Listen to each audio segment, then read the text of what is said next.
Hello दोस्तों, कैसे हैं आप। Welcome to my YouTube channel.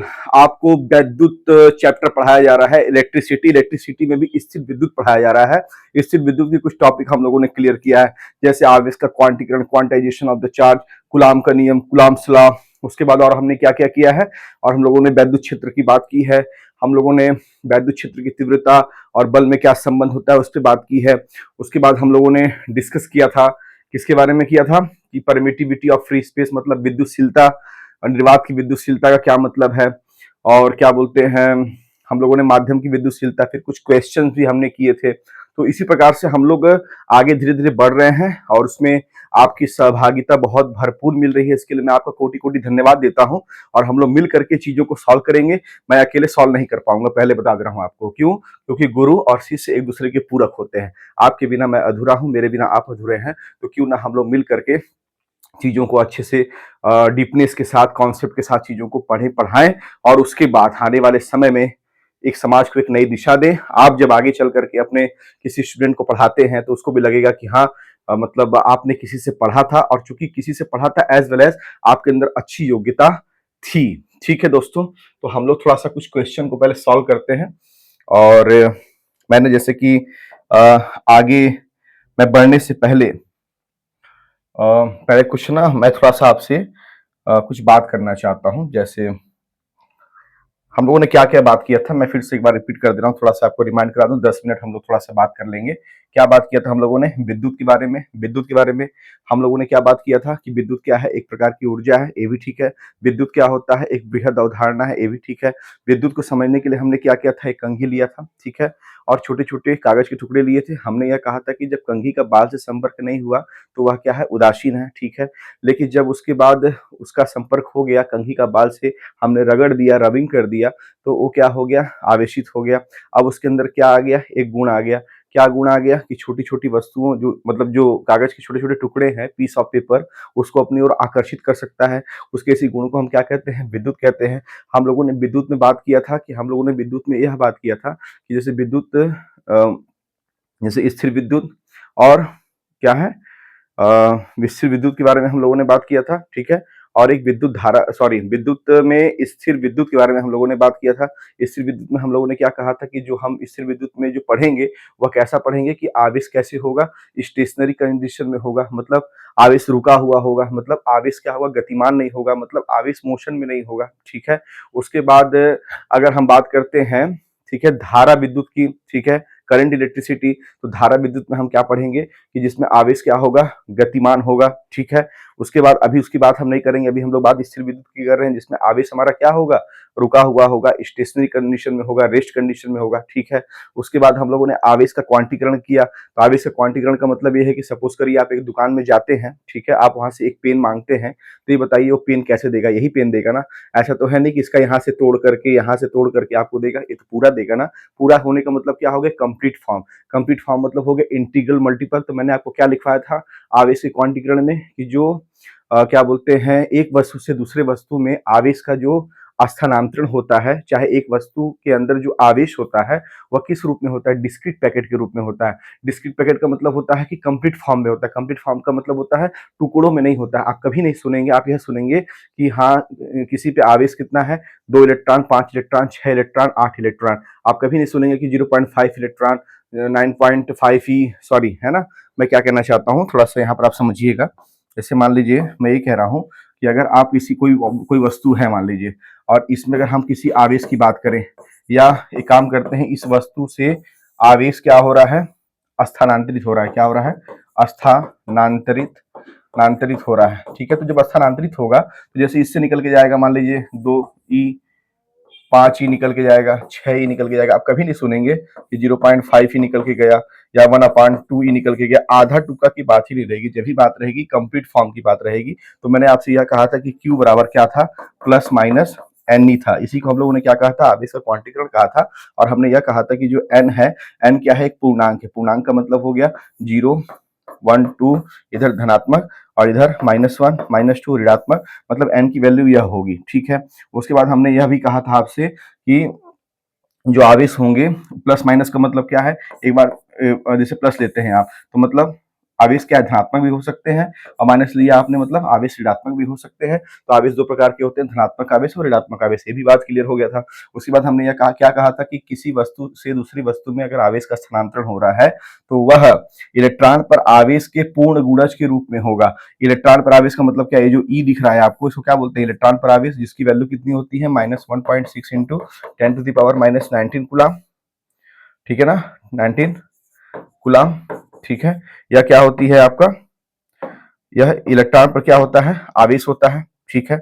उसके बाद अगर मैं आपसे पूछूं कि अगर आपको आवेश का क्वांटीकरण का परिभाषा देना है तो आप कैसे देंगे, आप ये कहेंगे कि जो किसी वस्तु से दूसरी वस्तु में अगर आवेश का स्थानांतरण हो रहा है तो जो आवेश होगा, ठीक है, वह इलेक्ट्रॉन पर आवेश के पूर्ण गुणज के रूप में होगा। तो एन क्या है, यहाँ पर आप देखिए एन की वैल्यू कितनी आ रही है, 1 2 ऐसे आ रही है। कभी आप देख रहे हैं कि एन की वैल्यू 1/2 आ रही है, 2/3 आ रही है, 0.5 ही आ रही है, 0.5 आ रही है, या 1.3 आ रही है, पॉइंट या फ्रैक्शन में नहीं ना आ रही है, जब भी आ रही कंप्लीट फॉर्म में आ रही है। तो यही आवेश का क्वांटीकरण है, यही आवेश का, कि वह टुकड़ों में नहीं होगा, वह मतलब क्या बोलते हैं, कंप्लीट फॉर्म में होगा।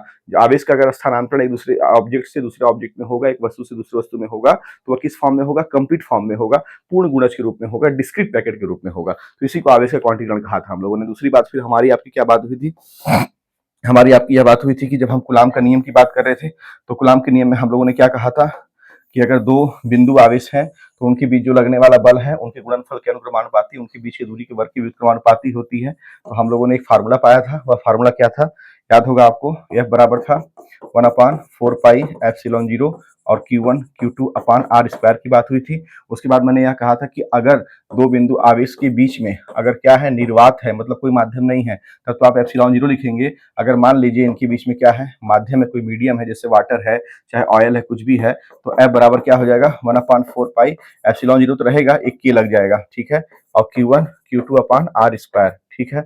उसके बाद हमने क्या कहा था, के को क्या कहते हैं, परावैद्युतांक कहते हैं। उसके बाद मैंने कहा था कि निर्वात की विद्युतशीलता और माध्यम की विद्युतशीलता में संबंध क्या होता है, एप्सिलॉन अपान ε0 बराबर के होता है। और अगर हम फोर्स में संबंध देखें, बल में, तो बल में क्या संबंध हो जाता है, एफ निर्वात बटे एफ माध्यम। इस पे हम लोग क्वेश्चन भी कर चुके हैं, ठीक है। उसके बाद एक बात और जानकारी आप लिख लीजिए कि निर्वात के लिए ये जो के होती है, के की वैल्यू कितनी होती है, 1 होती है। के क्या है, परावैद्युतांक है। और एयर के लिए, ठीक है ना, एयर के लिए, एयर मतलब वायु के लिए के इक्वल टू कितना हो जाएगा, 1.00054 के आसपास होती है, देख लीजिएगा। उसके बाद क्या बोलते हैं, अगर हम के पानी की बात करें, पानी के लिए के की वैल्यू कितनी होती है, तो 80 होती है, याद कर लीजिएगा। और अगर हम बात करें के किसी धातु के लिए अगर बात करें तो इनफाइनाइट होती है। ये वैल्यू आपको इतनी इतनी चीजें आपको याद होनी चाहिए, ठीक है। इसको आप लिख लीजिए, के क्या है, परावैद्युतांक है, ठीक है। निर्वात के लिए के की वैल्यू 1, वायु के लिए के की वैल्यू 1 से कुछ ज्यादा, और पानी के लिए के की वैल्यू 80, और धातु के लिए के की वैल्यू इनफाइनाइट। के क्या है, परावैद्युतांक है, डायरेक्ट्रिक कांस्टेंट है, यही के है, ठीक है, यही के है, ठीक है। एक कंफ्यूजन अपने मन में मत रखिएगा, क्या कंफ्यूजन मत रखिएगा कि जब बात होती है, किसकी बात होती है, कूलाम के नियम की, तो उसमें हम लोगों ने क्या लिखा कि F अनुक्रमानुपाती Q1 Q2 upon r square. तो इसको हटाने के लिए हम लोग एक नियतांक का यूज करते हैं, तो F बराबर हम लोग लिख देते हैं K और Q1 Q2 upon r square. ध्यान दीजिएगा, ए वाला K और यह वाला K अंतर होता है। क्या अंतर होता है, इस वाले K को बोलते हैं अनुक्रमानुपातिक नियतांक, इसको बोलेंगे अनुक्रमानुपातिक नियतांक कहते हैं। और इसको क्या कहते हैं, परावैद्युतांक, इसको क्या कहते हैं, परावैद्युतांक है, ठीक है। यह कैसे मिलता है, तो यह माध्यम की विद्युतशीलता और निर्वात की विद्युतशीलता में अनुपात अगर हम लगा दें, ठीक है ना, मतलब माध्यम की विद्युतशीलता का निर्वात की विद्युतशीलता से अनुपात को ही हम परावैद्युतांक कहते हैं। और यह चूंकि इसको हटाने के लिए यह नियतांक यूज किया गया है, इसको अनुक्रमानुपातिक नियतांक कहते हैं। यह जो के होता है, यह के क्या हो जाता है, 1/4πε0 हो जाता है, जिसकी वैल्यू क्या हो जाती है, 9 × 10⁻9 न्यूटन मीटर स्क्वायर पर कूलाम स्क्वायर हो जाता है, ठीक है। ये सब बातें हम लोग कर चुके हैं। तो ये मैंने आपको क्या किया, चीजें रिमाइंड करा दी। अब थोड़ा सा एक काम करते हैं, पिछले क्लास में हम लोगों ने वैद्युत क्षेत्र पे अच्छे से बात नहीं कर पाए थे हम लोग, तो क्यों ना हम लोग पहले अच्छे से वैद्युत क्षेत्र पे बात कर लें, और वैद्युत क्षेत्र पे बात करने के बाद थोड़ा कुछ क्वेश्चन कर लें, क्वेश्चन करने के बाद थोड़ा कुछ बीमी सूत्र पढ़ लें। वीडियो को पूरा देखिएगा वरना मत देखिएगा, ठीक है। हाँ क्या है थोड़ा देखते हैं। जैसे मान लीजिए अभी हम किसकी बात कर रहे हैं, वैद्युत क्षेत्र की बात कर रहे हैं। तो वैद्युत क्षेत्र में मैंने आपसे क्या कहा था, मैंने यह कहा था कि अगर वैद्युत क्षेत्र के लिए कौन जिम्मेदार, लिखेंगे आपकी आवेश जिम्मेदार, ठीक है। और उसके बाद याद रखिएगा, अगर वैद्युत क्षेत्र के लिए आवेश जिम्मेदार, अगर आवेश क्या होगा, धनात्मक होगा। अगर आवेश जैसे मान लीजिए प्लस क्यू होगा, तो चूंकि आवेश कैसा है, धनात्मक है, तो इसमें जो वैद्युत क्षेत्र रेखाएं होंगी, ठीक है, इसमें जो वैद्युत क्षेत्र क्या होगा, बाहर की तरफ होगा। वैद्युत क्षेत्र कैसे होगा, बाहर की तरफ होगा, ठीक है। वैद्युत क्षेत्र कैसे होगा, बाहर की तरफ होगा, ये याद रखिएगा। आवेश अगर धनात्मक होगा तो वैद्युत क्षेत्र कैसे होगा, बाहर की तरफ होगा, ठीक है। उसके बाद क्या है, अगर आवेश क्या हो गया, ऋणात्मक हो गया, जैसे माइनस क्यू, तो जो वैद्युत क्षेत्र होगा वो क्या होगा, अंदर की तरफ होगा। वैद्युत क्षेत्र जो रेखाएं होंगी वो क्या होंगी, अंदर की तरफ होगी। इधर कहाँ होंगी, बाहर की तरफ। कब, जब आवेश क्या हो, धनात्मक हो। और आवेश क्या है, अगर ऋणात्मक है तो जो रेखाएं होंगी वह क्या होंगी, अंदर की तरफ होंगी। क्या होंगी, अंदर की तरफ होंगी। ये लिख लीजिए।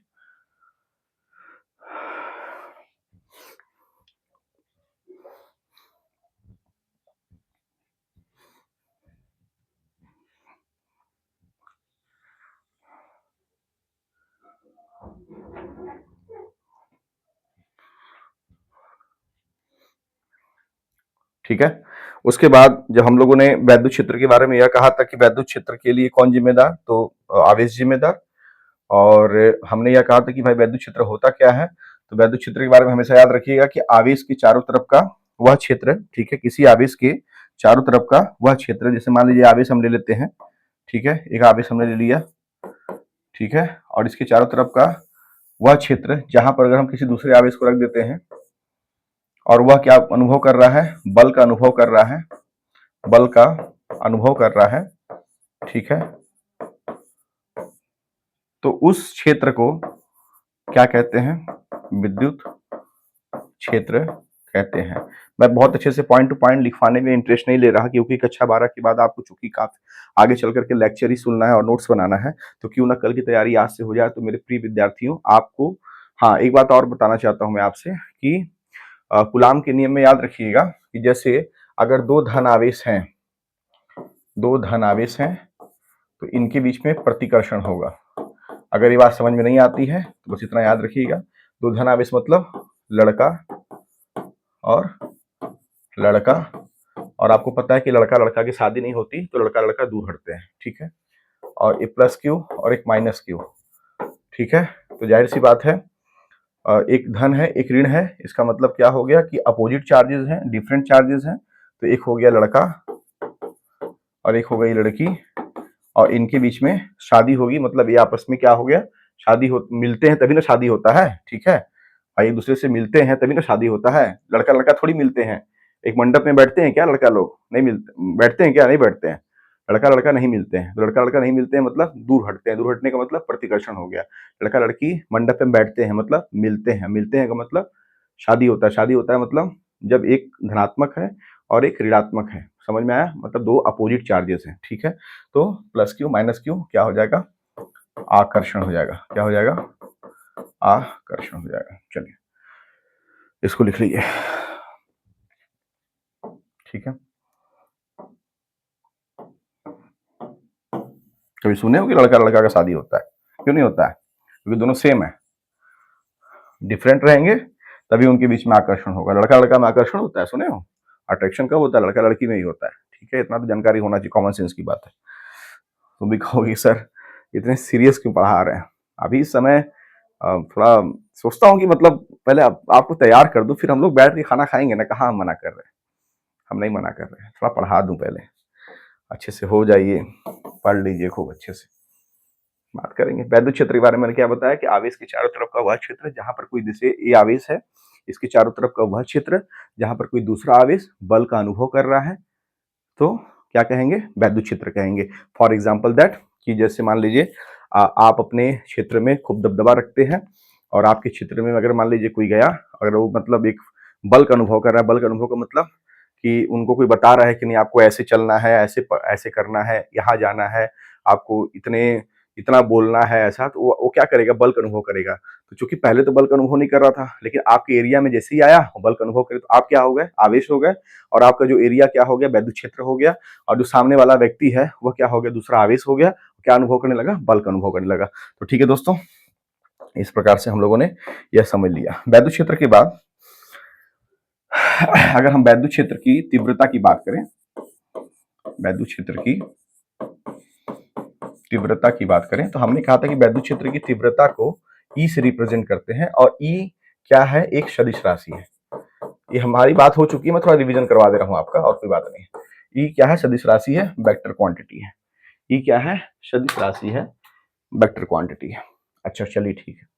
उसके बाद आपकी हमारी ये बात हुई थी कि वैद्युत क्षेत्र की तीव्रता ई सदिश राशि है, और अगर हम फार्मूला बोलेंगे कि ई बराबर क्या होता है, तो आप बोलेंगे एफ बाई क्यू नॉट होगा। कोई पूछेगा कि क्यू नॉट क्या होता है, तो ये उसको बोलिएगा, इसको परीक्षण आवेश कहते हैं, इसको परीक्षण आवेश कहते हैं, और इसको इंग्लिश में टेस्ट चार्ज कहते हैं, टेस्ट चार्ज कहते हैं। परीक्षण आवेश का मतलब क्या हो गया? जैसे बात को समझिएगा, अगर मान लीजिए पहले हम वैद्युत क्षेत्र की तीव्रता समझ लें, कि जैसे मान लीजिए यह आवेश है, इस आवेश के चारों तरफ का क्षेत्र क्या है? वैद्युत क्षेत्र है। यहाँ मान लीजिए कोई दूसरा आवेश है, मान लीजिए इसको बोलते हैं परीक्षण आवेश, और यह क्या अनुभव कर रहा है? बल का अनुभव कर रहा है। तो ध्यान दीजिएगा कि जैसे इस आवेश के चारों तरफ का यह क्षेत्र है, तो यह आवेश कितने बल का अनुभव कर रहा है, ठीक है, यह कितने मतलब उस वैद्युत क्षेत्र का कितना प्रभाव है, अगर हमें यह जानना है तो हम वैद्युत क्षेत्र की तीव्रता जानते हैं, और वैद्युत क्षेत्र और वैद्युत क्षेत्र की तीव्रता में अंतर हो गया। वैद्युत क्षेत्र मतलब हो गया आवेश के चारों तरफ का क्षेत्र, और जिसपे कोई दूसरा आवेश क्या बल का अनुभव करता है। लेकिन वैद्युत क्षेत्र की तीव्रता का मतलब हो गया कि कितना बल अनुभव कर रहा है, उस वैद्युत क्षेत्र का कितना प्रभाव है, कितना इफेक्टिवनेस है, तो उसी को हम लोग कहते हैं वैद्युत क्षेत्र की तीव्रता। और फॉर योर काइंड इन्फॉर्मेशन, वैद्युत क्षेत्र की तीव्रता को रिप्रेजेंट करते हैं ई से, and e equal to f by q naught, और इसी को क्या कहते हैं? परीक्षण आवेश कहते हैं। किसको? क्यू जीरो को। और क्यू जीरो परीक्षण आवेश का मतलब यह हो गया, याद रखिएगा, इसको हम एकांक धन आवेश भी कहते हैं, एकांक धन आवेश भी कहते हैं। कोई पूछेगा एकांक धन आवेश को इंग्लिश में क्या बोलते हैं, तो आप कहिएगा यूनिट पॉजिटिव चार्ज। थोड़ा सा इंग्लिश इसलिए बता देता हूं, आपको इंग्लिश पे बहुत ज्यादा जोर नहीं देना है, आप अपना हिंदी पे ही रखिए, लेकिन इंग्लिश की थोड़ी बहुत जानकारी आपके दिमाग में रहेगी, तो कल को आगे चूंकि मैक्सिमम चीज आपको इंग्लिश से पढ़ना है, तो ये सब चीजें जो सामने आएंगी तो आपको बहुत डिस्कम्फर्ट फील नहीं होगा। आप कहेंगे कि सर ने हमें इन चीजों से रूबरू कराया था, अब याद रखेंगे उस चीज को, ठीक है। तो ये हो गया आपका वैद्युत क्षेत्र की तीव्रता, ठीक है। उसके बाद ई सदिश राशि, बल जो है वो भी क्या हो गया? सदिश राशि। अगर हम बात करें वैद्युत क्षेत्र की तीव्रता का मात्रक क्या होता है, अगर हम इसकी मात्रक की बात करें, तो मात्रक में कुछ नहीं करना है आपको। जैसे ई बराबर क्या होता है? एफ बाई क्यू जीरो, ठीक है। तो ई हमको निकालना है मात्रक, एफ क्या हो गया? न्यूटन, और क्या बोलते हैं ये जो आवेश का क्या हो गया? कूलाम। तो वैद्युत क्षेत्र की तीव्रता का जो मात्रक हो गया वो क्या हो गया? न्यूटन पर कूलाम, या क्या हो गया? मात्रक हो गया, इसको लिख लीजिए।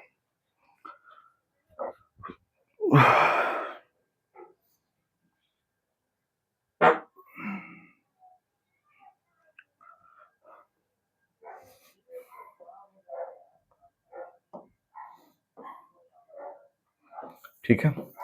अब एकांक धनावेश का मतलब क्या हो गया? जैसे एकांक मतलब हो गया एक, धन मतलब हो गया पॉजिटिव, आवेश मतलब हो गया क्यू। इसका मतलब क्यू की वैल्यू जो होगी +1 कूलाम, सी मतलब कूलाम, +1 कूलाम। तो इस आवेश को हम क्या कहेंगे? एकांक धनावेश क्यू जीरो बोलते हैं, क्यू नॉट बोलते हैं। परीक्षण आवेश बहुत छोटा होता है,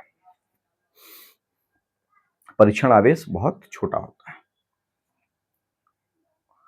ठीक है। बहुत छोटा होने का कारण क्या है कि जैसे मान लीजिए अगर कोई आवेश है और इसके चारों तरफ का क्षेत्र क्या है? वैद्युत क्षेत्र है, और यहां पर इस पॉइंट पर हमको वैद्युत क्षेत्र की अगर तीव्रता निकालनी है, तो अगर मैं क्या है कोई टेस्ट चार्ज रख दूं परीक्षण आवेश, और जो कि बहुत छोटा है, तो उसके कारण इस वैद्युत क्षेत्र में कोई प्रभाव नहीं पड़ेगा। अगर बहुत ज्यादा बड़ा होगा तो उसका भी अपना एक प्रभाव होगा। तो जो हमें निकालना है वो हम निकाल नहीं पाएंगे, इसीलिए परीक्षण आवेश को काफी छोटा लेते हैं। ठीक है, अब परीक्षण आवेश को हमने धनात्मक ही क्यों लिया, ऋणात्मक क्यों नहीं लिया, इस पे आप हमसे बात करेंगे कमेंट के माध्यम से। अगर आप बता देंगे तो ठीक है, वरना मैं नेक्स्ट वीडियो में आपको जरूर बताऊंगा। मेरा काम क्या है, रटवाने में मुझे कोई इंटरेस्ट नहीं है, मुझे कोई इंटरेस्ट नहीं रटवाने में। क्लास को अटेंड करिए, क्लास को फील करिए, खुद नोट्स बनाइए, आप कहीं से पढ़िए, आप कंफर्टनेस फील करेंगे करेंगे करेंगे, यही है, यही मोटो है मेरा। दूसरा क्या है दोस्तों, एक बात बताइए मुझे, मैं आपसे कुछ पूछना चाहता हूं। अगर मान लीजिए जैसे मैं बात करता हूं कि F directly proportional, Coulomb law की बात हो रही है, Q1 Q2 और F inversely proportional to 1/r², इससे क्या मतलब समझ में आता है? इससे मतलब यह होता है कि अगर आवेश बड़ा होगा, आवेश बड़ा होगा तो बल भी क्या होगा, बड़ा होगा, बल बड़ा होगा। इससे क्या मतलब होता है, अगर आवेश के बीच की दूरी ज्यादा होगी तो जो बल होगा वो क्या होगा, कम होगा, क्योंकि यहां क्या है, इनवर्सली प्रोपोर्शनल है, यहां व्युत्क्रमानुपाती है और यहां अनुक्रमानुपाती है। एक के साथ एक बढ़ेगा, यहां एक के साथ एक घटेगा। दूरी बढ़ेगी तो बल कम होगा, इसमें आवेश बढ़ेगा तो बल बढ़ेगा। ये कॉमन सेंस की बात है, इतना आपको जानकारी होना चाहिए, ठीक है ना।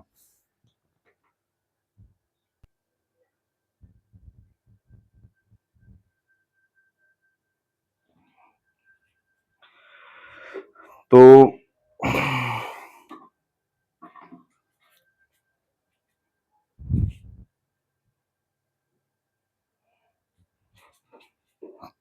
आपको एक चीज समझ में आ गया, ठीक है। उसके बाद अगर मैं बात करूं आपसे, थोड़ा मैं बात करूं किस पे, कोई पूछेगा कि कूलाम का जो कूलाम बल जो होता है, कूलाम फोर्स, उसका मात्रक क्या होता है, तो बोलेंगे न्यूटन। ध्यान दीजिएगा, दुनिया का कोई भी फोर्स हो, कोई भी फोर्स हो, कोई भी बल हो, उसका मात्रक क्या होगा, न्यूटन होगा, ठीक है। उसके बाद अगर हम बात करें, किस पे बात करेंगे, क्वेश्चन को मैं कराने से पहले थोड़ा बीबी सूत्र पे बात करता हूँ। डायमेंशन फार्मूला जिसको कहते हैं, कक्षा 11 में आपने पढ़ा होगा। बीबी सूत्र का मतलब क्या है, जैसे मैं कूलाम का नियम ले लेता हूँ, तो कूलाम के नियम में हमारी आपकी यह बात हुई है, कूलाम के नियम में आपकी हमारी यह बात हुई है कि F बराबर, ठीक है, 1/4 पाई एप्सिलॉन 0 Q1 Q2 अपान r²। कूलाम के नियम में आपकी हमारी यही बात हुई है, ठीक है। अब अगर पेपर में कभी कभी जानते हो क्या आ जाता है, कि जो ये एप्सिलॉन 0 है, जिसको निर्वात की विद्युतशीलता कहते हैं, इसका क्या निकालिए, बीमी सूत्र निकालिए। पेपर में ऐसे आ जाता है, इसका बीमी सूत्र निकालिए। तो आपको परेशान होने की जरूरत नहीं है। तो जिसका बीमी सूत्र निकालना है उसको एक तरफ रहने दीजिए, बाकी सबको साइड करिए। तो बीमी सूत्र किसका निकालना है, हमको इसका निकालना है, तो इसको रहने दीजिए, बाकी सबको साइड करेंगे। तो क्या हो जाएगा, एफ का एफ हो जाएगा, r² इधर आएगा तो एफ इंटू r², और अपान Q1 Q2 को नीचे कर दीजिए, Q1 इंटू Q2, इधर क्या बचेगा, 1/4 पाई एप्सिलॉन 0 बचेगा। ध्यान दीजिएगा 4 पाई क्या है, एक कांस्टेंट है, तो कांस्टेंट का तो डायमेंशन की बात करना ही नहीं है, जाहिर सी बात है, हमको किसकी बात करना है, एप्सिलॉन 0 का। तो इस कांस्टेंट को आप रिमूव कर सकते हैं, क्योंकि कांस्टेंट का डायमेंशन नहीं होता है, ठीक है। तो आप क्या करेंगे, देखिए एफ क्या है, कांस्टेंट जैसे अगर आ गया, मान लीजिए, आप कंफ्यूजन मत पालिए, अगर कांस्टेंट आ गया तो अगर आप बीमी सूत्र निकाल रहे हैं तो कांस्टेंट टर्म को आप हटा सकते हैं।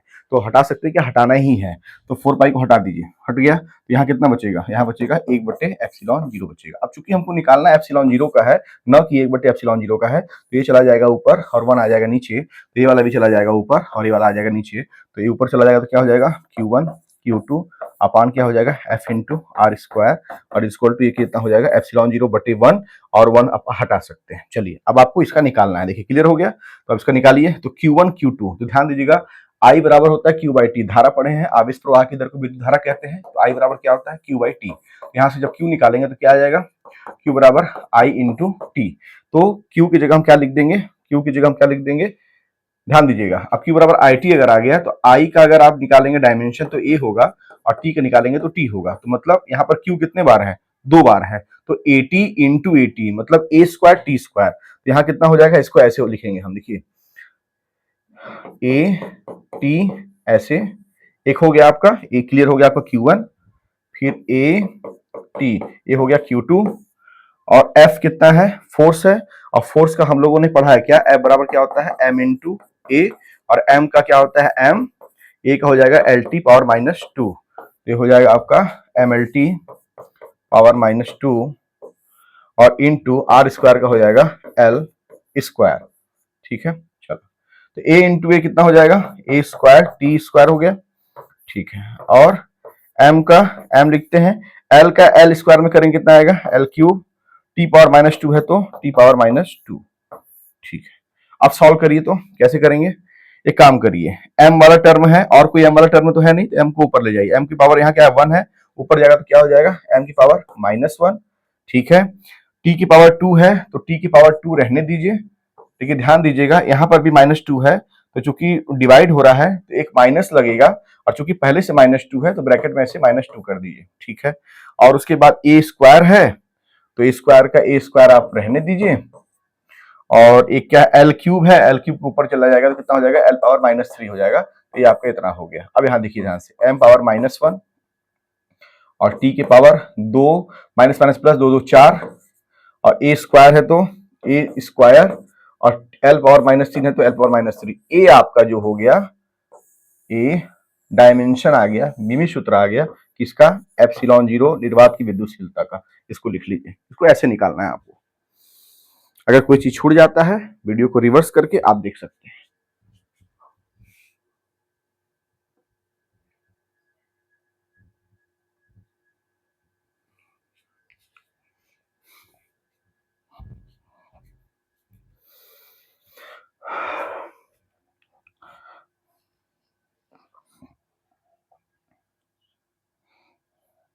थोड़ा एक क्वेश्चन पे और बात करना चाहता हूं।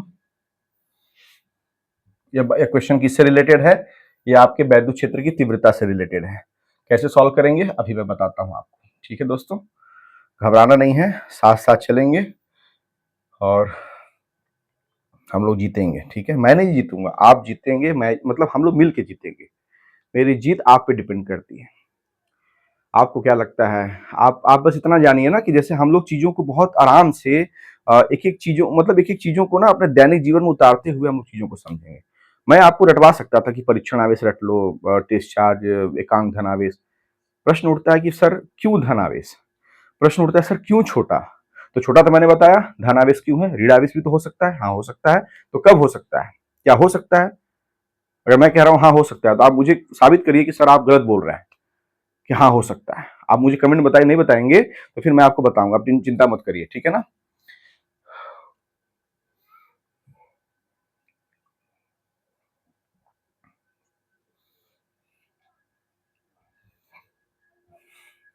देखिए लिखा है एक 2 कूलाम का आवेश वैद्युत क्षेत्र में रखा है, यदि उस पर लगने वाला बल 5 न्यूटन है तो वैद्युत क्षेत्र की तीव्रता ज्ञात करिए। एक 2 कूलाम का आवेश, जब भी ऐसा क्वेश्चन आए तो आपको करना कुछ नहीं, आपको बहुत अच्छे से करना है कि भाई आप जैसे मान लीजिए इसको क्या कर रहे हैं, हल कर रहे हैं, तो हल करने में आप दिखेंगे कि दिया है, आपको पूछेगा क्या दिया है, तो आप दिखेंगे कि भाई एक 2 कूलाम का आवेश है, तो 2 कूलाम का आवेश मतलब आपको क्यू दिया है, तो क्यू बराबर 2 कूलाम। यदि उस पर लगने वाला बल 5 न्यूटन है तो जो बल है वो कितना हो गया, 5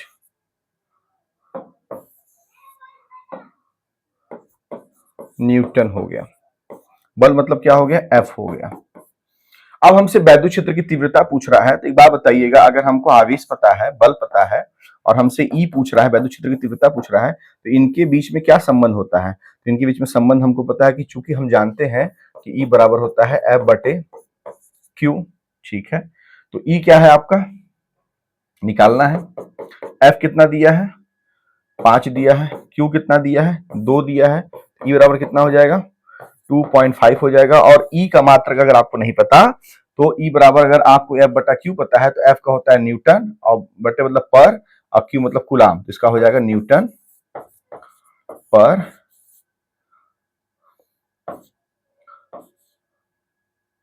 कूलाम, ये आपका फाइनल आंसर हो जाएगा।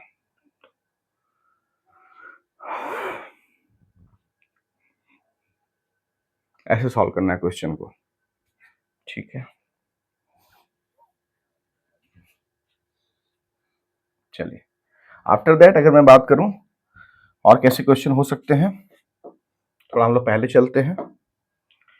एक क्वेश्चन है यह, जैसे कि मैं आपको टॉपिक भी समझाते चलूंगा और उस टॉपिक पे क्वेश्चन भी कराऊंगा, कोई टॉपिक आपका छूटेगा नहीं, आप निश्चिंत रहिए। लेकिन यार चैनल को सब्सक्राइब करो भाई, चैनल सब्सक्राइब कर दोगे तभी ना जाकर के मैं कोई वीडियो डालूंगा तो आपके पास नोटिफिकेशन पहुंचेगा, नहीं करोगे तो फिर क्या ही कर सकता हूँ, ठीक है, या क्या ही कह सकता हूँ। देखिए लिखा है, कूलाम आवेश बढ़ा या इलेक्ट्रॉन पर आवेश बढ़ा। क्वेश्चन क्या है कि एक कूलाम आवेश और इलेक्ट्रॉन पर आवेश, इन दोनों में क्वेश्चन है कौन बड़ा, यह बड़ा कि यह बड़ा, ठीक है। अब करते हैं एक काम, इलेक्ट्रॉन पर आवेश होता कितना है, 1.6 1.6 गुणे 10 घाते माइनस 19 कूलाम होता है।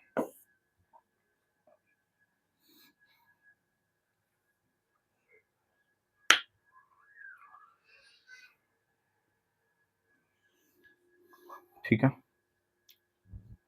एक बात बताइएगा,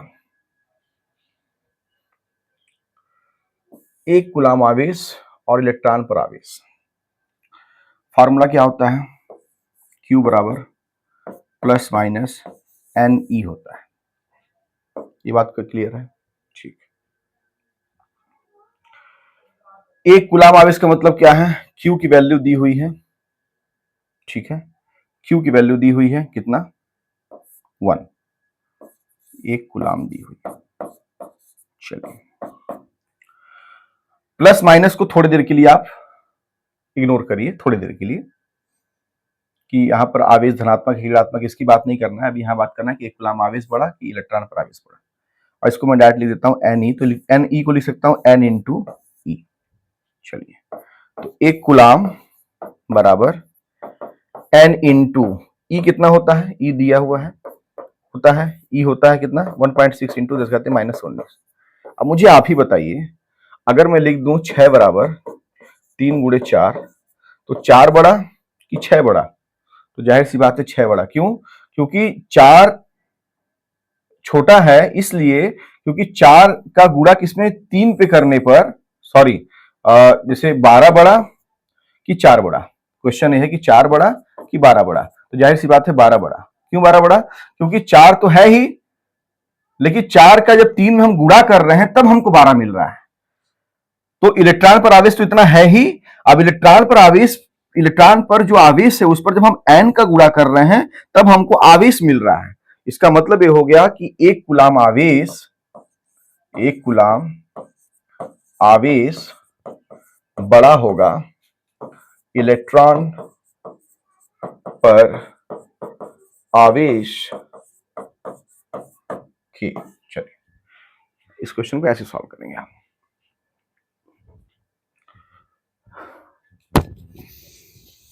हा हा हा हा हा हा।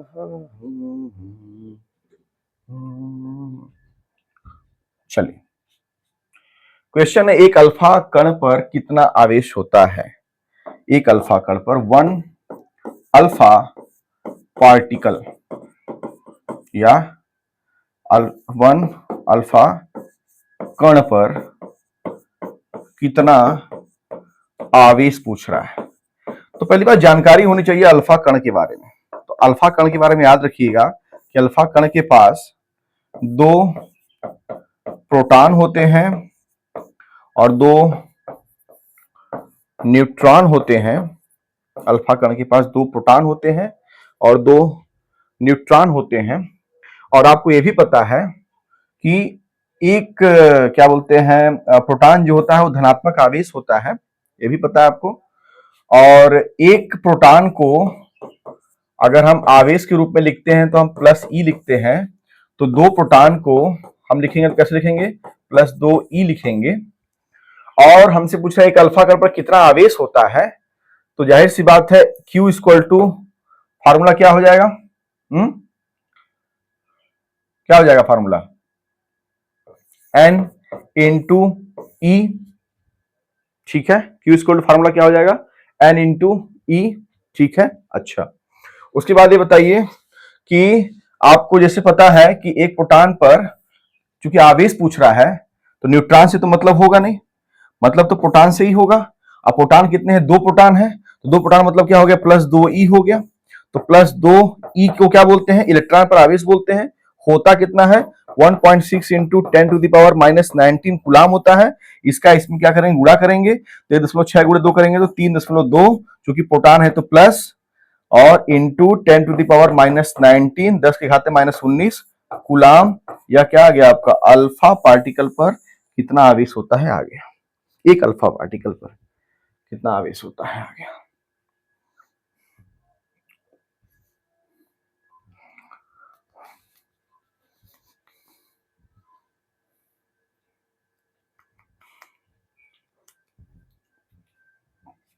ठीक है, इस क्वेश्चन को ध्यान से देखिएगा थोड़ा सा।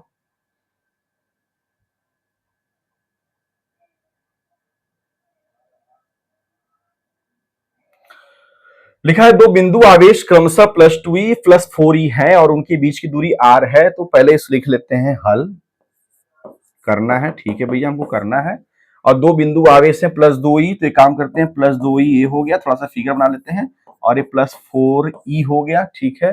इनके बीच की दूरी आर है, हमने आर लिख दिया, ठीक है। एक तीसरे आवेश को इनको मिलाने वाली रेखा पर कहां रखें कि वह तीसरा आवेश साम्य अवस्था पे हो। तो एक काम कर लेते हैं कि मान लेते हैं उस आवेश को हमने कहां रख दिया, ए यहां पर रख दिया, यहां रख दिया। इस पॉइंट का नाम हम दे देते हैं पी, चलिए ठीक है। और पी दे दिया हम लोगों ने, और मान लेते हैं कि इस पी पॉइंट का इस प्लस दो ई से जो दूरी है वह कितना है, एक्स है, ये भी मान लिया हमने। तो एक काम करते हैं, जब हमने दूरी मान लिया, कितना मान लिया, एक्स मान लिया, तो जाहिर सी बात है अगर यहां से यहां तक कितना है, यहां से यहां तक कितना है, आर है, और यहां से यहां तक एक्स है, तो ये वाला पार्ट कितना हो जाएगा, आर माइनस एक्स हो जाएगा, ये भी ठीक है। उसके बाद हमको यह पूछ रहा है कि यहां पर मान लेते हैं कि पी पॉइंट पर तीसरा आवेश क्या है, मान लेते हैं क्यू है, ठीक है। तो हमसे यह पूछ रहा है, क्या पूछ रहा है बताइए, कि कहां रखें, कहां रखें वाला शब्द का मतलब क्या हो गया, कहां रखें का मतलब क्या हो गया बताइए। कहां रखें का मतलब हो गया, कहीं ना कहीं आपको अगर यक्स पता चल जाए और आर माइनस एक्स पता चल जाए तो इस प्रश्न का आपको आंसर मिल जाएगा। कंडीशन बस इतना है कि उस तीसरे आवेश को हम कहां रखें कि वह साम्य अवस्था में हो। साम्य अवस्था का मतलब समझ पा रहे हैं आप, साम्य अवस्था का मतलब समझ पाते हैं, मतलब वो हिले डुले नहीं, ठीक है, वह क्या ना हो, मतलब गुलाम के बल के कारण वो हिले डुले नहीं, अपने एकदम साम्य अवस्था में हो, इसलिए उसको हम कहां रखें, ठीक है। तो अब यहां पर ध्यान दीजिएगा कि जैसे जैसे आप ऐसे समझ लीजिए कि मैं यहां पर खड़ा हूं और मुझे कोई 5 न्यूटन के बल से खींच रहा है, अब मुझे कोई 6 न्यूटन के बल से खींच रहा है, तो जाहिर सी बात है मैं इधर हो जाऊंगा। लेकिन जब दोनों मुझे समान बल से खींचेंगे तो मैं खिसकने वाला नहीं हूं, मतलब मैं संतुलित अवस्था में हूं, मतलब मैं साम्य अवस्था में हूं, ठीक है। अब यहाँ पर हम लोग को क्या निकालना है, यहाँ पर हमको निकालना है एक्स निकालना है और आर माइनस एक्स निकालना है। और हमको यह फिर से बोल रहा हूं मैं कि दो बिंदु आवेश है, प्लस टू ई है और प्लस फोर ई है, उनके बीच की दूरी आर है। वह कह रहा है कि बिंदु को कहाँ रखें, तो हमें सॉरी बिंदु को मतलब आवेश को कहाँ रखें, तीसरे आवेश को, इसको क्या बोलेंगे, तीसरा आवेश, कि यह क्या हो, साम्य अवस्था में हो। तो हमने यह कह दिया कि मान लीजिए तीसरा वाला जो आवेश है वह पी बिंदु पे है, और इस पी बिंदु की दूरी इस प्लस टू ई से एक्स है, और क्या बोलते हैं, इस प्लस फोर ई से कितना है, आर माइनस एक्स है, ठीक है। अब इसको हम लोग सॉल्व करेंगे, तो ये बताइए, कूलाम का नियम आपको पता है कि जब दो आवेश होते हैं तो उनके बीच में बल लगता है। तो यहाँ पर पहला आवेश कौन सा है भैया, पहला आवेश कौन सा है, प्लस टू ई है, और दूसरा आवेश क्या है यहाँ पर, क्यू है। जस्ट 1 मिनट, ठीक है, जस्ट 1 मिनट। देखिए क्यू, एक क्वेश्चन में ना थोड़ा करेक्शन कर लीजिएगा आप लोग। क्वेश्चन है कि दो बिंदु आवेशों के आवेश क्रमशः प्लस दो ई और चार ई हैं, उनके बीच की दूरी आर है। एक तीसरे आवेश, एक तीसरे से आवेश प्लस ई को, एक तीसरा आवेश दिया हुआ है, प्लस ई को कहां रखें, इनको मिलाने वाली रेखा पर कहां रखें कि वह तीसरा आवेश साम्य अवस्था में हो। तो यह क्यू जो है प्लस ई क्या है आपका दिया हुआ है। ठीक है, फिर समझा दे रहा हूं, यह दो बिंदु आवेश है, इनके बीच की दूरी कितनी है, आर है। हमने मान लिया कि तीसरा आवेश को हम यहाँ कहाँ रख रहे हैं, पी पॉइंट पे रख रहे हैं। इस पी पॉइंट की प्लस 2e से दूरी कितनी है, एक्स है। तो यहां से कितनी होगी, जाहिर सी बात है आर माइनस एक्स होगी। अब चूंकि इसके साम्य अवस्था पे होने के लिए, इसके साम्य अवस्था पे होने के लिए इस पर इसके कारण जो बल लगेगा और इस पर इसके कारण जो बल लगेगा कूलाम का नियम के अनुसार, वह बल क्या होना चाहिए, बराबर होना चाहिए, तभी जाकर के यह साम्य अवस्था में होगा। साम्य अवस्था का मतलब हो गया अगर कोई एक 5 न्यूटन से खींच रहा है और कोई अगर ये 5 न्यूटन से खींच रहा है, तो जाहिर सी बात है क्या होना चाहिए, क्या होना चाहिए, वो साम्य अवस्था में होगा। ठीक है, अगर मैं 5 न्यूटन से कोई इधर खींच रहा है, 5 इधर खींच रहा है, तो मैं कैसे होऊंगा, साम्य अवस्था में होऊंगा। कोई 6 न्यूटन से खींच देगा तो क्या हो जाएगा, मैं इधर चला जाऊंगा। आप समझ पा रहे हैं, ठीक है। अब इसको सॉल्व करते हैं, तो पहले इनको लेते हैं फिर इनको लेते हैं। ठीक है, तो पहले किसको लेंगे, कूलाम के नियम के अनुसार प्लस 2e और प्लस ई के बीच में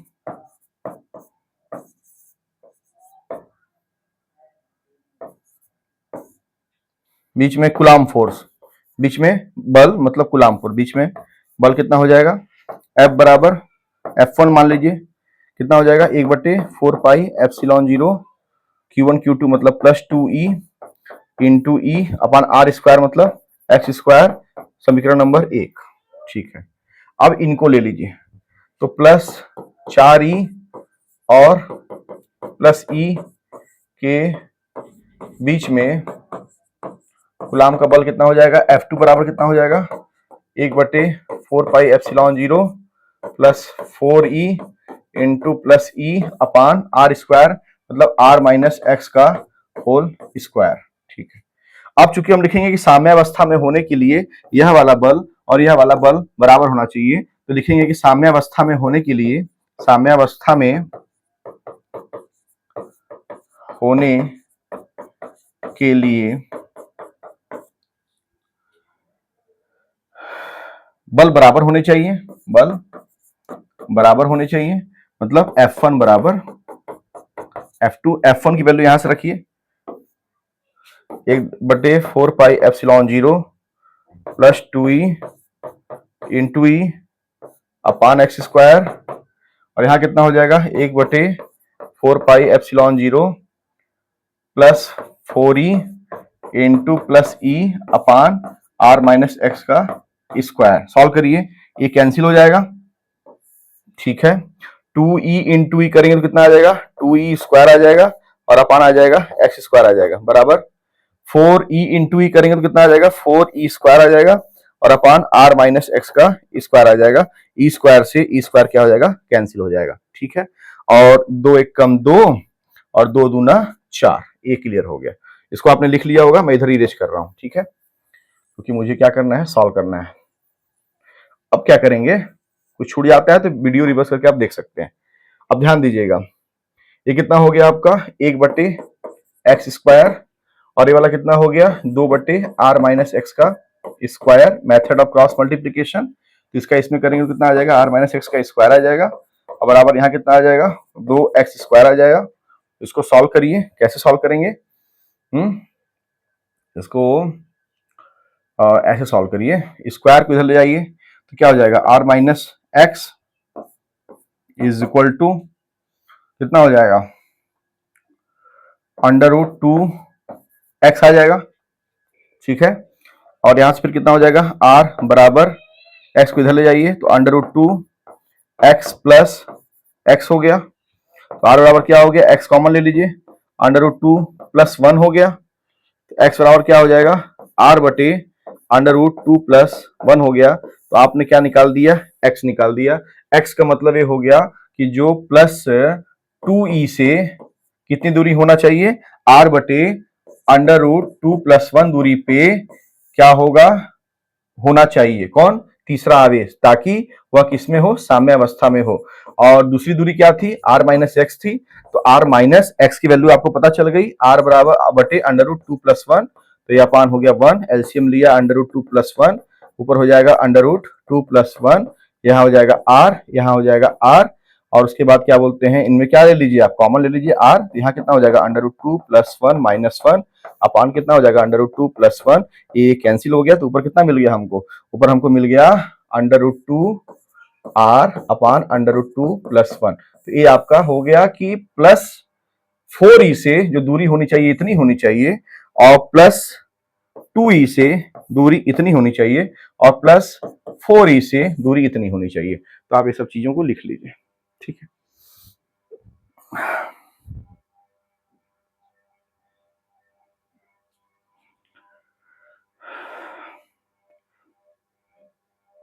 भाई दो बिंदु आवेश हैं, ये रहा, इनको मिलाने वाली रेखा, ठीक है। कोई तीसरा आवेश है, ठीक है। अब इसको हम कहां रखें कि वह साम्य अवस्था में हो। साम्य अवस्था मतलब अगर इस आवेश के कारण उस पर बल लगे और इस आवेश के कारण अगर उस पर बल लगे तो वह हिले डुले नहीं, वह साम्य अवस्था में रहे। मुझे कोई 5 मीटर इधर खींचे, मुझे कोई ऐसे खींचे, तो ऑब्वियसली क्या होगा, ऑब्वियसली क्या होगा, मैं हिलने वाला नहीं हूं। तो ये कोई 5 से इधर खींचेगा, कोई 6 से इधर खींचेगा, तो अपन ऐसे हो जाएगा, तो फिर ऐसे, तो फिर ऐसे। ये काम नहीं करना है, अपन तुम खींचते रहो, अपन ऐसे हैं, ठीक है। चलिए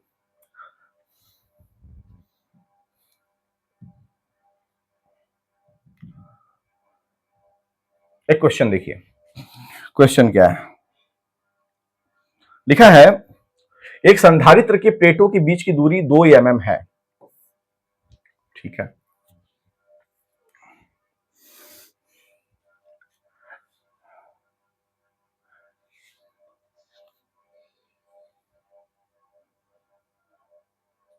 ठीक है, एक नीला तेल का बूंद जिसके पास 5 इलेक्ट्रॉन है संधारित्र के प्लेटों के बीच है, उस तेल की बूंद को संतुलित करने के लिए कितने विभव की जरूरत पड़ेगी यदि उस तेल की बूंद का द्रव्यमान इतना है, और जी आपको लेना है कितना, 10 मीटर पर सेकंड लेना है, 10 मीटर पर सेकंड स्क्वायर लेना है गुत्ती त्वरण। चले, तो संधारित्र की ऐसा क्वेश्चन कभी अगर आए तो क्या करना है, पहले एक लाइन समझिए। एक संधारित्र की प्लेटों के बीच की दूरी 2 mm है, तो पहले संधारित्र बनाओ, संधारित्र की प्लेट को बनाइए भैया, कहाँ गल हो, ये रहा आपका प्लेट, ठीक है। अब प्लेट होंगे तो ये क्या होंगे, धनात्मक, ये क्या होंगे, ऋणात्मक, ये क्या हो गया आपका संधारित्र, जिसकी ये क्या है, दोनों प्लेटें हैं, ठीक है, दोनों प्लेटें हैं, ठीक है। एक नीला तेल का बूंद जिसके पास इतना इलेक्ट्रॉन संधारित्र के प्लेटों के बीच है, एक नीला तेल का बूंद है, बूंद है, ठीक है, इनके प्लेटों के बीच में है, हाँ ठीक है, बीच में है। उस तेल की बूंद को संतुलित करने के लिए कितने विभव की जरूरत पड़ेगी, तो विभव की जरूरत पड़ेगी मतलब क्या निकालना है, मतलब कहीं ना कहीं आपको क्या निकालना है, भी निकालना है, ठीक है। यदि उस तेल की बूंद का द्रव्यमान इतना है तो मास m दिया हुआ है तेल की बूंद का, ठीक है, g दिया हुआ है। सॉल्व कैसे करेंगे, संतुलित करने वाला जो शब्द आ गया ना, तो पहले काम करते हैं, इसके पास है क्या, 5 इलेक्ट्रॉन है, तो 5 इलेक्ट्रॉन है मतलब ये क्या हो गया, निगेटिव हो गया, ठीक है। इसके पास कितने इलेक्ट्रॉन है, 5 इलेक्ट्रॉन है। अब इस क्वेश्चन को 70% मैं करूंगा, 30% आपको करना, कमेंट में बता दीजिएगा आंसर कितना आया, ठीक है। प्लेट आप एक धनात्मक हो गया, एक ऋणात्मक हो गया, इसके पास 5 इलेक्ट्रॉन है मतलब ये बूंद क्या हो गया, ऋणात्मक हो गया, ठीक है। अब इस पर कौन कौन सा बल लगेगा, एक तो गुरुत्वाकर्षण बल लगेगा नीचे की तरफ, क्या लगता है नीचे की तरफ बल, mg लगता है, ठीक है। और चूंकि प्लेटों के बीच में है तो इनके बीच में क्या है, एक वैद्युत क्षेत्र डेवलप हो रहा है।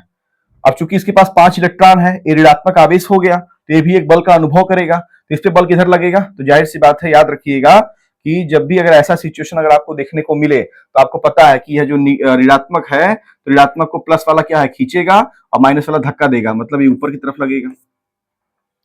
अब इसको हमको कैसी अवस्था चाहिए, संतुलित अवस्था चाहिए। तो इसका मतलब ये हो गया कि जो वैद्युत बल होगा, ठीक है, जो वैद्युत बल होगा और यह जो गुरुत्वाकर्षण बल होगा, जब ये आपस में बराबर होंगे तभी ये संतुलित अवस्था में होगा, ये भी ठीक है। तो इसका मतलब यह हो गया कि इसको हम सॉल्व करेंगे, कैसे सॉल्व करेंगे कि चूंकि इस पे जो क्या बोलते हैं, ये क्या हो गया, ऋणात्मक आवेश हो गया, जो तेल की बूंद है, तेल की, चूंकि तेल की बूंद के पास 5 इलेक्ट्रॉन है, ठीक है। कैसे हैं? 5 इलेक्ट्रॉन, ऋणात्मक आवेश हो गया, ठीक है। मान लेते हैं ये आवेश कितना है, दैट इज अ क्या मान लें, ऋणात्मक आवेश मान लो, इसको ई मान लेते हैं, ठीक है। उसके बाद इस पे कौन सा बल लग रहा है, एक mg लग रहा है, गुरुत्वाकर्षण बल। तो चूंकि यहां पर बूंद प्लेटों के बीच में है, संधारित्र की प्लेटों के बीच में है, इस पर 2 बल लगेगा। कौन सा लगेगा, एक वैद्युत बल और दूसरा गुरुत्वाकर्षण बल। और जो साम्यावस्था होने के लिए, साम्यावस्था होने के लिए वैद्युत बल और गुरुत्वाकर्षण बल आपस में क्या होंगे, बराबर होंगे। तो जो वैद्युत बल होगा वो कितना होगा, आपको पता है फार्मूला, F बराबर क्या होता है, Q E होता है। तो Q कितना है, E, तो E हो जाएगा। तो वैद्युत बल कितना हो गया, E हो गया, ठीक है। और गुरुत्वाकर्षण बल कितना हो गया, mg हो गया, ठीक है। समझ में आप? उसके बाद क्या करेंगे, आपको निकालना क्या है, आपको भी निकालना है। तो आपको यहां क्या मिल गया, ई बराबर mg मिल गया। तो E into capital E, capital E क्या है, आपको पता है E बराबर क्या होता है, v बाई डी।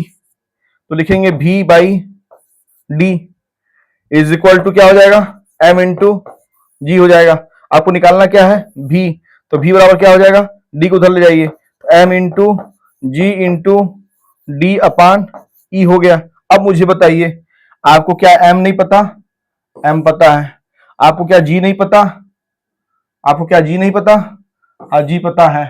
इसमें एक चीज और ध्यान दीजिएगा, इसमें एक चीज और छूट गया है, 2 प्लेटों की जो बीच की दूरी है वह कितनी है, 5 mm है। कितनी है, 5 mm। तो d की वैल्यू कितनी हो गई आपकी, 5 mm हो गई। उसके बाद आपको जो E है, E क्या नहीं पता, इसके पास कितने इलेक्ट्रॉन है, 5 इलेक्ट्रॉन है। तो चूंकि Q बराबर क्या होता है, N होता है, N कितना है, 5 है।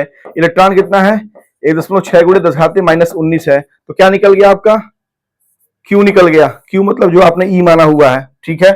तो यहां से आप क्या निकाल लेंगे, V निकाल लेंगे। अब V क्या हो गया, विभव हो गया। विभव का मात्रा क्या हो गया, वोल्ट हो गया। तो आपने क्या कर दिया, हल कर दिया। इस प्रकार के क्वेश्चन को ऐसे हल किया जाता है। 70 क्या 80%, 90% मैंने कर दिया, 10% आप इसको सॉल्व करके बताएंगे। मास द्रव्यमान आपको दिया हुआ है, जी आपको दिया हुआ है 10, डी की वैल्यू हो गई 5 mm। और याद रखिएगा, अगर mm में है तो mm को आप कैसे, जैसे याद रखिएगा, अगर कोई आपसे पूछे कि mm को, mm में अगर दिया रहेगा तो mm को आप किस में कन्वर्ट करेंगे, m में, m मतलब मीटर में कन्वर्ट करेंगे, ठीक है। अब कैसे कन्वर्ट करेंगे उतना आपको आना चाहिए। 1 mm बराबर 1 MA, 1 मिली एम्पियर बराबर कितना होता है, 10⁻³ एम्पियर। तो 1 मिलीमीटर बराबर कितना होगा, 10⁻³ मीटर। इतना सब याद होना चाहिए आपको। तो इस प्रकार क्वेश्चन को ऐसे सॉल्व करेंगे आप, ठीक है। तो कर लीजिएगा। इसी के साथ क्लास का समापन है। इसी प्रकार से अच्छे अच्छे क्वेश्चन के साथ मिलते रहेंगे। वीडियो अच्छा लगा है, चैनल सब्सक्राइब करिए, जुड़िए। आगे अभी बहुत चीजें हम लोग करना है, बहुत सारा कंटेंट प्रोवाइड करूंगा आपको, चिंता मत करिए, ठीक है। जय हिंद, जय हिंद, जय हिंद।